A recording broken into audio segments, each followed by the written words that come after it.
The world of Hyrule in The Legend of Zelda Breath of the Wild is known for its peaceful scenery and its breathtaking landscapes. But within this world lies darkness and secrets behind every corner. That is why in today's video we are going to be exploring the most disturbing places that you can find in this game. Before we get into this, I just want to quickly say that I have put a heap of work into this video, so if you do end up enjoying it, it would be greatly appreciated if you could please hit that like button down below. Anyways, let's get into this. The Typhlo Ruins are located in the north of Hyrule, just above the Great Hyrule Forest, and within these ruins is nothing but darkness and silence. Well, that is, except for the occasional rustling from the wilderness around you.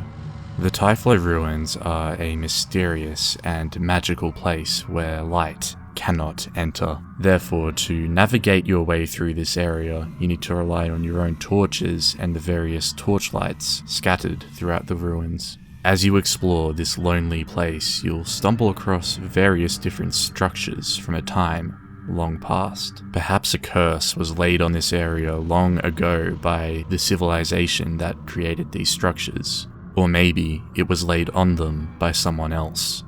For now, we just don't know.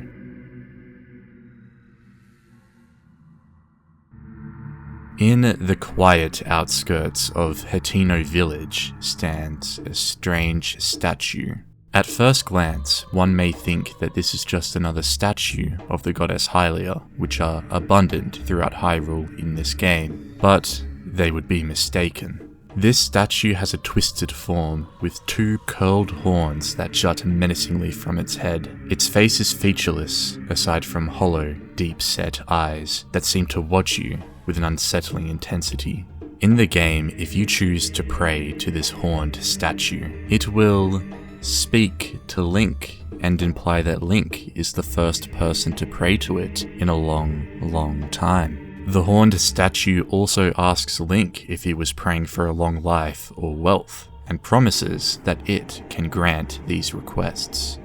But the statue itself does not have the ability to grant long life or wealth, like it says. Instead, it has the power to sap one's essence from them entirely. And so, the horned statue sits and waits, patiently, for its next victim to stumble upon it.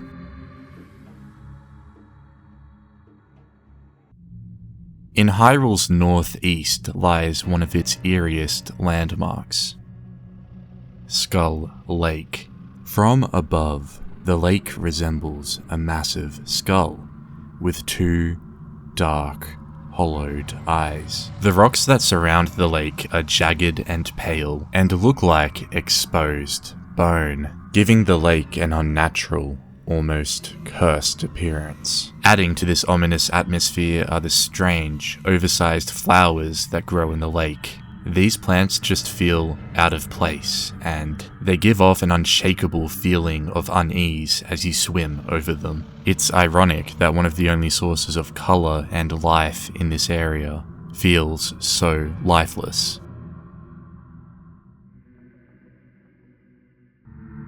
In Hyrule South is Melania Spring, which is home of Melania, the so-called horse god. Melania is initially found trapped in a huge horned flower pod. When summoned, Melania emerges as a towering, otherworldly figure, half man, half beast. As you speak to Melania, his hands remain outstretched as if ready to pounce. His deep blue eyes remain fixed on you, and his head twitches. Whilst Melania possesses a very useful ability in being able to revive fallen horses, there's something inherently menacing about their offer.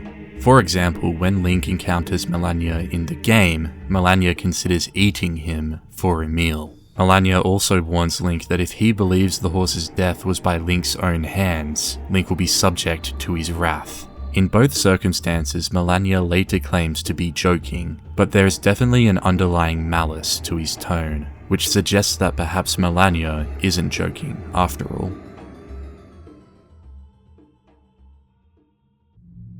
In Hyrule, there are 3 large labyrinths. And in Hyrule's northeast lies Lomei Labyrinth Island, which is the most disturbing of the 3. Its towering stone walls stretch endlessly into the sky, forming an intricate maze that disorients even the most seasoned travelers. There's an eerie, almost unnatural silence within the labyrinth, with each turn leading to yet another dead end or unexpected threat lurking in the shadows.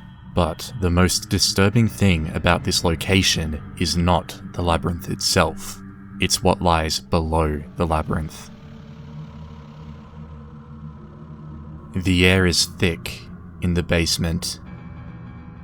To think that you are alone in this room is a deadly misjudgment, for in this room, a horde of ancient guardians lie dormant, waiting for a misguided traveller to enter.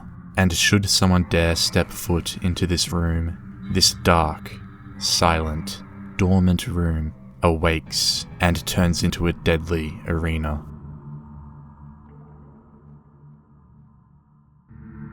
Towering above the ruins of Hyrule Field stands Hyrule Castle.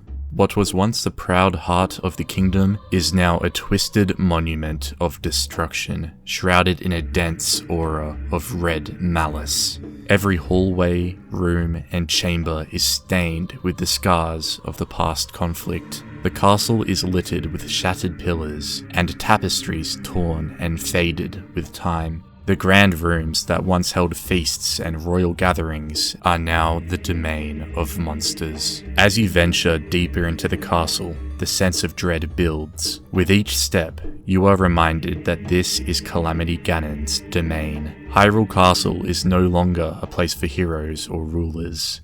It's a haunted prison for a power that won't be contained.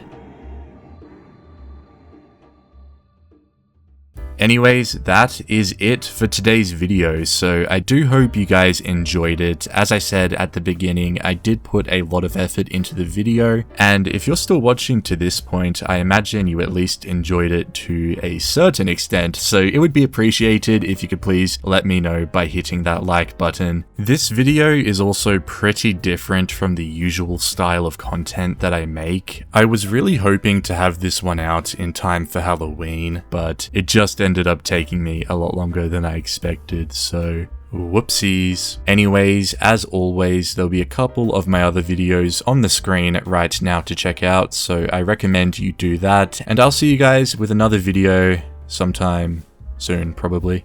Bye!